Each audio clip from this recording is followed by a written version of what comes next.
Hey guys, welcome back. We are on day 18. We are officially on Exodus now. So that's cool. Um, before we get started with today's chapters, I know I have a different scenery behind me tonight. I'm not in my closet today. I'm in my mom's bathroom. My husband and I and our daughter, we went out of town for a couple of days. To just kind of get out of the house and go do stuff. I'm in my mom's bathroom to get some privacy, but um, I haven't been feeling well lately. I have a headache every day. I feel no energy. I'm tired. Um, but I definitely don't take care of myself. I don't take my vitamins. I don't eat healthy. I don't drink enough water. I eat a lot of inflammatory foods, like dairy, cheese, gluten, sugar, processed sugar, not fruit. And it's just like, my sleep's been rough and I just feel like I can't catch a break. And I was praying right now and I felt like I couldn't break through as deeply as I have been able to because I don't feel good, because I have a headache and I just don't feel good. And I definitely am realizing that, like, I really need to take care of myself better. I'm terrible at it. I always have been. I'm not sure why. I'm great at taking care of other people and helping others, but when it comes to myself, I I'm terrible at taking care of myself. Terrible. Um, so while I was praying, I'm definitely asking God to help me, um, give me guidance or support or figure out like how to better take care of myself, how to make time for that, how to, you know, because I feel like there's like a wall, like I'm stuck, like I feel like I keep getting in this cycle of like not taking care of myself and I don't know what it is.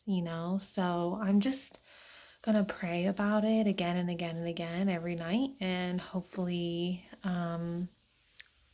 God will help me and guide me and we can figure this out because I definitely have been feeling like the past couple days like I'm not as able to concentrate when reading the Bible. I'm not as able to concentrate when making these videos. I can't pray as deep as I have been able to because I don't feel good and I'm tired and I have a headache and I don't like that. I don't like that. I don't want to live like that. I don't want to like live like struggling to get through each day. So I'm definitely going to be praying a lot about how to fix this and how to get better at doing this and what can I do and um I don't know. Hopefully we can get that figured out. Um I feel like oh yeah, we're on the I thought I had the wrong chapters today, but I do. I have the correct ones. Okay, so let's get started. Now a man from the family of Levi married a Levite woman. The woman became pregnant and gave birth to a son. When she saw that he was beautiful, she hid him for 3 months. But when she could no longer hide him, she got a papyrus basket for him and coated it with asphalt and pitch. She placed the child in it and set it among the reeds by the bank of the Nile. Then his sister stood at a distance in order to see what would happen to him. Pharaoh's daughter went down to bathe at the Nile while her When I was reading this earlier, I found it super interesting that it doesn't say why other than the fact that the child was beautiful. Like why did she put it in a basket and like why she felt she needed to hide the baby. because it was beautiful. Like I didn't really understand that. Yeah. Servant girls walked along the riverbank.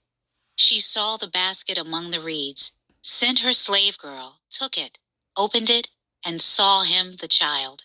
And there he was, a little boy, crying. She felt sorry for him and said, "This is one of the Hebrew boys." Then his sister said to Pharaoh's daughter, "Should I go and call a Hebrew woman who is nursing to nurse the boy for you?" "Go," Pharaoh's daughter told her. So the girl went and called the boy's mother. Then Pharaoh's daughter said to her, "Take this child and nurse him for me, and I will pay your wages." So the woman took the boy and nursed him. When the child grew older, she brought him to Pharaoh's daughter, and he became her son. She named him Moses, because she said, "I drew him out of the water." Years later, after Moses had grown up, he went out to his own people and observed their forced labor. He saw an Egyptian striking a Hebrew, one of his people. Looking all around and seeing no one, he struck the Egyptian dead and hid him in the sand.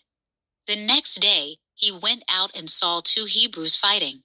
He asked the one in the wrong, "Why are you attacking your neighbor?" "Who made you a commander and judge over us?" the man replied. "Are you planning to kill me as you killed the Egyptian?" Then Moses became afraid and thought, "What I did is certainly known." When Pharaoh heard about this, he tried to kill Moses.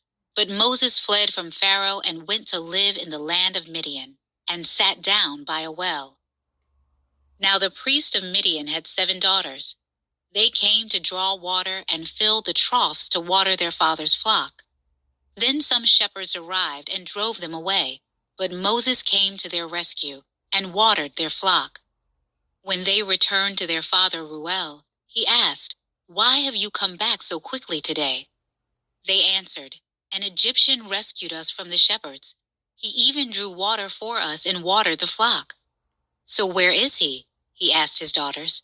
"Why then did you leave the man behind? Invite him to eat dinner." Moses agreed to stay with the man, and he gave his daughter Zipporah to Moses in marriage. She gave birth to a son whom he named Gershom, for he said, "I have been a resident alien in a foreign land." After a long time, the king of Egypt died. The Israelites groaned because of their difficult labor. They cried out, and their cry for help because of the difficult labor ascended to God. God heard their groaning, and God remembered his covenant with Abraham, with Isaac, and with Jacob. God saw the Israelites, and God knew. Meanwhile, Moses was shepherding the flock of his father-in-law Jethro, the priest of Midian. He led the flock to the far side of the wilderness and came to Horeb, the mountain of God. Then the angel of the Lord appeared to him in a flame of fire within a bush. As Moses looked, he saw that the bush was on fire but was not consumed. So Moses thought, "I must go over and look at this remarkable sight. Why isn't the bush burning up?" When the Lord saw that he had gone over to look, God called out to him from the bush, "Moses, Moses." "Here I am," he answered. "Do not come closer," he said. "Remove the sandals from your feet, for the place where you are standing is holy ground." Then he continued, "I am the God of your father, the God of Abraham, the God of Isaac, and the God of Jacob." Moses hid his face because he was afraid to look at God. Then the Lord said, "I have observed the misery of my people in Egypt, and have heard them crying out because of their oppressors.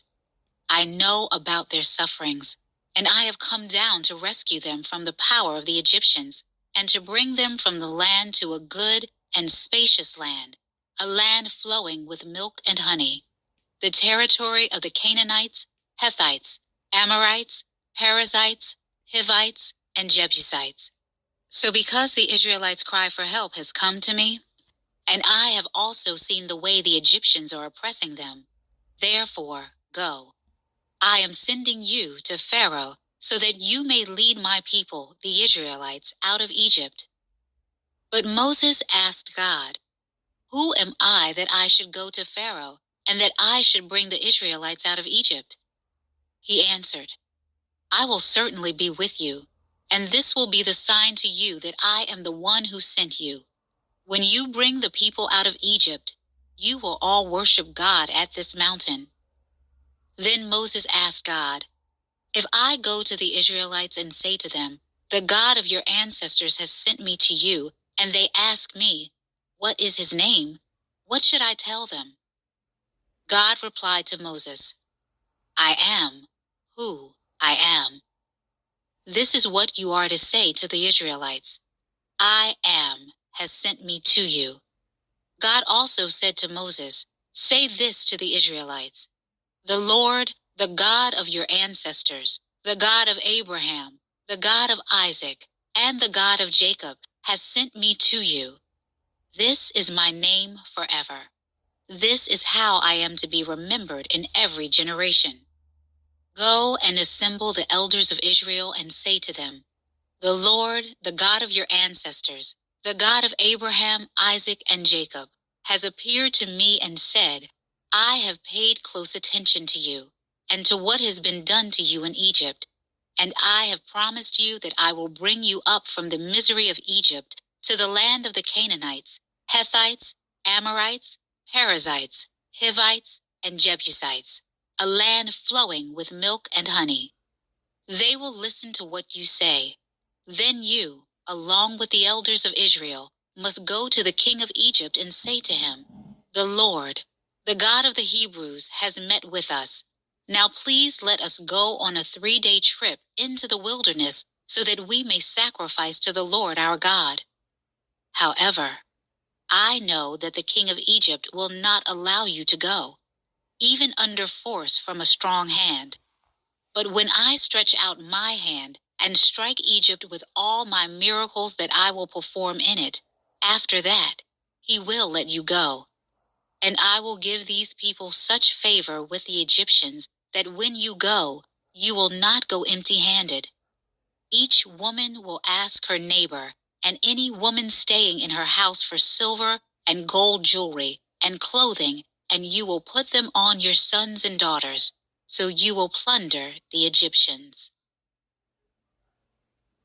Moses answered, "What if they won't believe me and will not obey me but say, 'The Lord did not appear to you'?"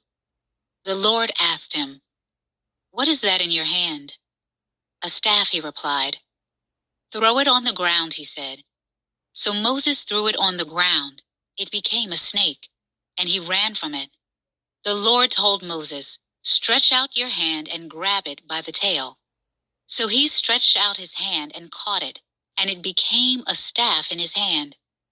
"This will take place," he continued, "so that they will believe that the Lord, the God of their ancestors, the God of Abraham, the God of Isaac, and the God of Jacob, has appeared to you." In addition, the Lord said to him, "Put your hand inside your cloak." So he put his hand inside his cloak, and when he took it out, his hand was diseased, resembling snow. "Put your hand back inside your cloak," he said. So he put his hand back inside his cloak, and when he took it out, it had again become like the rest of his skin. If they will not believe you and will not respond to the evidence of the first sign, they may believe the evidence of the second sign. And if they don't believe even these 2 signs, or listen to what you say, take some water from the Nile and pour it on the dry ground. The water you take from the Nile will become blood on the ground." But Moses replied to the Lord, "Please, Lord, I have never been eloquent, either in the past or recently, or since you have been speaking to your servant, because my mouth and my tongue are sluggish." The Lord said to him, "Who placed a mouth on humans? Who makes a person mute or deaf, seeing or blind? Is it not I, the Lord? Now go. I will help you speak, and I will teach you what to say." Moses said, "Please, Lord, send someone else." Then the Lord's anger burned against Moses, and he said, Isn't Aaron the Levite your brother? I know that he can speak well, and also he is on his way now to meet you. He will rejoice when he sees you. You will speak with him and tell him what to say. I will help both you and him to speak and will teach you both what to do. He will speak to the people for you. He will serve as a mouth for you, and you will serve as God to him. And take this staff in your hand that you will perform the signs with. Then Moses went back to his father-in-law Jethro and said to him, Please let me return to my relatives in Egypt and see if they are still living. Jethro said to Moses, Go in peace. Now in Midian, the Lord told Moses, Return to Egypt, for all the men who want to kill you are dead. So Moses took his wife and sons, put them on a donkey, and returned to the land of Egypt. And Moses took God's staff in his hand. The Lord instructed Moses, When you go back to Egypt, make sure you do before Pharaoh all the wonders that I have put within your power. But I will harden his heart, so that he won't let the people go. And you will say to Pharaoh, This is what the Lord says, Israel is my firstborn son. I told you, Let my son go, so that he may worship me. But you refuse to let him go. Look, I am about to kill your firstborn son. On the trip at an overnight campsite, it happened that the Lord confronted him and intended to put him to death. So Zipporah took a flint, cut off her son's foreskin, threw it at Moses' feet, and said, You are a bridegroom of blood to me. So he let him alone. At that time she said, You are a bridegroom of blood, referring to the circumcision. Now the Lord had said to Aaron, Go and meet Moses in the wilderness. So he went and met him at the mountain of God and kissed him. Guys, today's chapters are rough. Like first off, why like Moses killed someone and it's not even like God just like doesn't even say nothing and then gives him a task to like do work for him. What? And then what is this bridegroom stuff? Like I don't like and telling, telling Moses to tell him that he's going to kill his son and what is going on? Like I'm having a hard time today, guys. Like I'm feeling like agitated and annoyed and I don't know what it is. I feel like it's that wall again that I, was talking about earlier. And I just wondering if it's like, like the darkness is, the enemy is still trying to like keep a hold on me. And um because I noticed that when I'm not feeling well, like I am annoyed by the Bible. And but then when I'm doing well and I'm feeling really connected, I don't feel that way. I feel like peaceful and calm after reading the Bible. And right now I just feel myself growing agitated as we're going. And like I don't even like want to understand what's going on today. I don't know. It's just kind of annoying.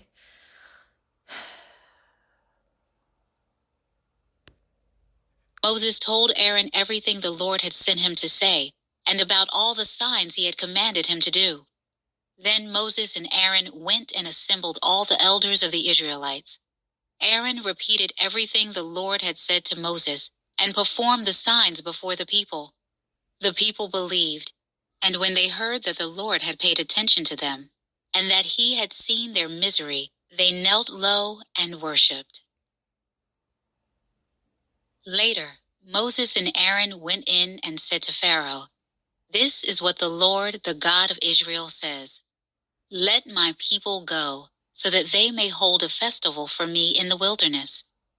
But Pharaoh responded, Who is the Lord that I should obey him by letting Israel go?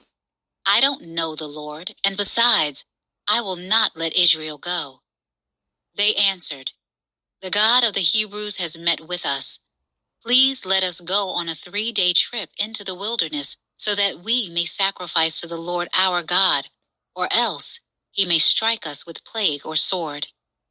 The king of Egypt said to them, "Moses and Aaron, why are you causing the people to neglect their work? Get to your labor." Pharaoh also said, "Look, the people of the land are so numerous, and you would stop them from their labor." That day, Pharaoh commanded the overseers of the people as well as their foremen, "Don't continue to supply the people with straw for making bricks as before. They must go and gather straw for themselves, but require the same quota of bricks from them as they were making before.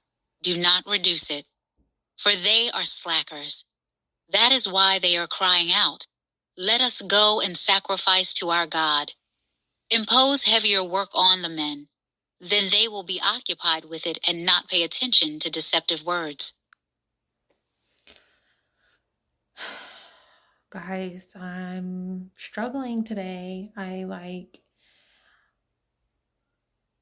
feel like the last couple verses just I'm like, what is going on? And then there's like names, like I don't know, like I obviously wasn't paying attention very well. Um, because I'm feeling like just like agitated for some reason. I don't know. I think I need to just pray. And I there was a couple videos back. I don't remember which one it was where I was feeling super agitated the whole time. And I think I had to pause the video or something. I don't know. I had to take a break in between recording, and I stopped and I prayed really deeply, and just like asked God to like fill me up with light and get the darkness out of my life. And I spoke to like Satan and his demons and was like, get out of my life, like go away. And I have to say, I felt much better afterwards. And I'm feeling that way again right now. I'm feeling like a wall. I'm feeling stuck again. I'm feeling agitated. I'm feeling like something's trying to like keep me back. Um, they feel like it's like, Satan and his demons are like trying to keep a hold on me as much as they possibly can, even though they know they're losing me. I can feel like they're making desperate attempts, in any way that they can. And um, I think the biggest one right now is um, like I'm struggling the most with sleep and feeling rested. And I know that like that's making it even harder to read the Bible and pray and really be attentive and feel it and take it in. I don't know. I think I just need to pray and just kind of like have God help me, kind of tell them to back up a little bit and get away. So I think I'm going to do that. I don't know, guys. I'm not all here right now. Something's just not going good. Well, I'm going to try to reread these chapters today after I pray so that I can like comprehend what happened today and then before tomorrow. Um, so wish me luck. I'll talk to you guys tomorrow.